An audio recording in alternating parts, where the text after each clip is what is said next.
الحمد لله رب العالمين والصلاة والسلام على سيد المرسلين اما بعد فاعوذ باللہ من الشیطان الرجیم بسم اللہ الرحمن الرحیم۔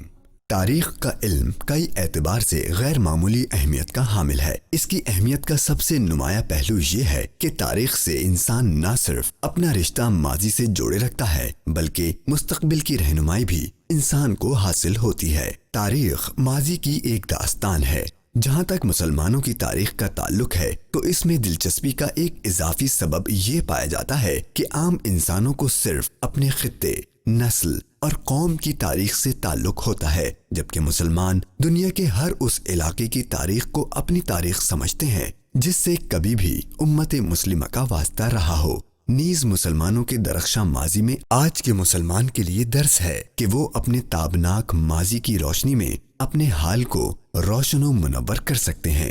میٹھے میٹھے اسلامی بھائیوں اور مدنی چینل کے ناظرین، جب کبھی اسلامی تاریخ کا ذکر کیا جاتا ہے تو شہر بغداد کا ذکر بھی ضرور کیا جاتا ہے، اور ایسا کیوں نہ ہو کہ اس شہر کو کئی تاریخی اعزازات حاصل ہیں۔ خصوصاً علم و تحقیق کے میدان میں شہر بغداد کو جو حیثیت حاصل رہی ہے اور اولیاء کاملین سے اس خطے کو جو نسبت حاصل ہے، وہ اس شہر کی ناقابل فراموش حقیقت ہے۔ تو آئیے اسلام کے اس عظیم خطے کی داستان سنتے ہیں اور اپنے علم میں اضافہ کرتے ہیں۔ بغداد دریائے دجلہ کے دو کناروں پر آباد ہے۔ اس کی بنیاد 8ویں صدی عیسوی میں رکھی گئی اور اس وقت سے خلافت عباسیہ کے اختتام تک یہ برابر دارالخلافہ اور 100 سال تک عالم اسلام کا ثقافتی مرکز رہا ہے۔ 1258 عیسوی کے بعد یہ ایک صوبے کا صدر مقام اور عثمانی ترکوں کے تحت ولایت بغداد کا مرکز رہا۔ 1921 عیسوی میں یہ جدید مملکت عراق کا دارالحکومت ہو گیا۔ بغداد اسلامی عہد سے پہلے کا نام ہے، جس کا تعلق پہلے زمانے کی ان بستیوں سے ہے جو اسی مقام پر آباد تھیں۔ مختلف محققین نے بغداد نام کے مختلف قیاسی معنی بیان کیے ہیں، جس میں عطیہ خدا کا معنی زیادہ مقبول ہے۔ ایک تحقیق کے مطابق بغداد دراصل باغ داد ہے، یعنی وہ باغ جہاں مظلوموں کی داد رسی کی جاتی تھی۔ بعض دوسرے مصنفین کی رائے یہ ہے کہ اس لفظ کی اصل آرامی ہے، جس کے معنی ہے بھیڑوں کا باڑہ یا احاطہ۔ اسی طرح تاریخی شواہدات کی روح سے لفظ بغداد میں غین کی جگہ گاف پڑھنا بھی معمول ہوتا ہے۔ اسی طرح اس لفظ کی اصل کی اور بھی کئی تحقیقیں ہیں۔ ان تمام باتوں کی روشنی میں یہ تسلیم کرنا بجا ہوگا کہ اس نام کی اصل واضح نہیں ہے۔ اس خطہ اسلامی کے مرکز اور دارالخلافہ بننے کی ایک تاریخ ہے۔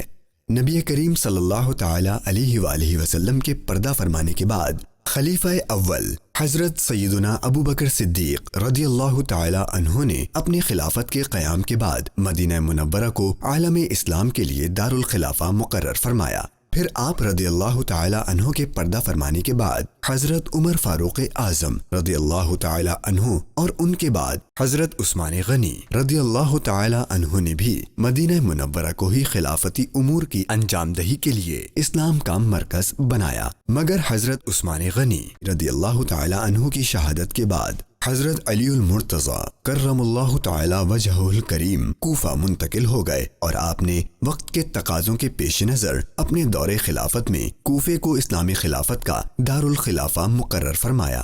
بعد ازاں حضرت امیر معاویہ رضی اللہ تعالی عنہ کے زمانے حکومت میں اسلامی سلطنت کا دارالخلافہ ملک شام کے شہر دمشق میں قائم ہوا۔ اموی حکمرانوں کے عہد حکومت کے اختتام کے بعد جب عباسیوں کا دور حکومت آیا تو ان کے پہلے حاکم ابو العباس الصفاح نے دارالخلافہ کے لیے عراق کے صوبے انبار کا انتخاب کیا، مگر عباسی حکومت کے دوسرے حکمران ابو جعفر المنصور نے بغداد کا انتخاب کیا اور اسے دارالحکومت بنایا، کیونکہ یہ سرزمین فوجی لحاظ سے، غذا اور آب و ہوا کے اعتبار سے ایک اچھا مقام تھا۔ وہ ایک زرخیز میدان میں واقع تھا جہاں دریا کے دونوں جانب کھیتی خوب ہوتی تھی۔ یہ خراسان کی سڑک پر ایسی جگہ آباد تھا جہاں کاروانوں کے مختلف راستے آ کر ملتے تھے اور مہینے کے مہینے میلے لگتے تھے۔ چنانچہ عوام اور فوج کے لیے یہاں راشن وغیرہ کا سامان وافر مقدار میں مل سکتا تھا۔ اس خطے کے ارد گرد نہروں کا ایک جال تھا جو زراعت کے لیے بھی نہایت کارآمد تھیں اور شہری دفاع کا کام بھی دے سکتی تھیں۔ یہ مقام عراق کے وسط میں واقع تھا۔ آب و ہوا معتدل اور صحت افزا تھی اور فضا میں اڑنے والے ضرر رساں چھوٹے کیڑوں سے بھی خاصا محفوظ تھا۔ بغداد کے نہری نظام، بیرونی استحکام اور اندرونی نقشے کے لحاظ سے یہ شہر بڑا اور منظم قلعہ معلوم ہوتا تھا۔ انہی وجوہات کی بنا پر شہر بغداد کی قسمت میں بابل، سلوقیہ اور مدائن جیسے نامی گرامی شہروں کی جگہ لینا اور ان سب سے بازی لے جانا لکھا تھا۔ مدنی چینل کے ناظرین، دنیا کے مختلف خطوں میں مختلف اقوام کے بسنے کا سلسلہ تاریخ کا حصہ ہے، مگر وہ جگہیں اور وہ شہر تاریخ میں اپنا نام باقی رکھنے اور نمایاں مقام پانے میں کامیاب ہوئے، جن کے بسنے والوں نے اس شہر کو اپنے کارناموں کے ذریعے عروج بخشا اور اس شہر کی انمٹ داستانوں کے ساتھ ساتھ اپنی داستانوں کو بھی دوام بخشا۔ تو آئیے شہر بغداد کی تعمیر نو کے احوال سنتے ہیں۔ بغداد کی تعمیر کا نقشہ سن 141 ہجری بمطابق 758 عیسوی میں تیار ہو چکا تھا، لیکن تعمیر کا کام یکم جمادی الاولیٰ سن 145 ہجری بمطابق 2 اگست 762 عیسوی میں شروع ہوا۔ 4 ماہرین فن عمارت نے اس شہر کا منصوبہ تیار کیا۔ حجاج بن ارطاط نے مسجد کا نقشہ تیار کیا۔ تعمیر کے لیے خلیفہ المنصور نے 1 لاکھ مزدور اور کاریگر اکٹھے کیے تھے۔ نہر کرخایا سے ایک چھوٹی نہر مقام تعمیر تک نکالی گئی تھی تاکہ تعمیری کاموں اور پینے کے لیے پانی فراہم ہو سکے۔ بغداد بہت جلد کثرت عمارات، تجارتی چہل پہل، مال و دولت اور آبادی میں بڑھتا چلا گیا۔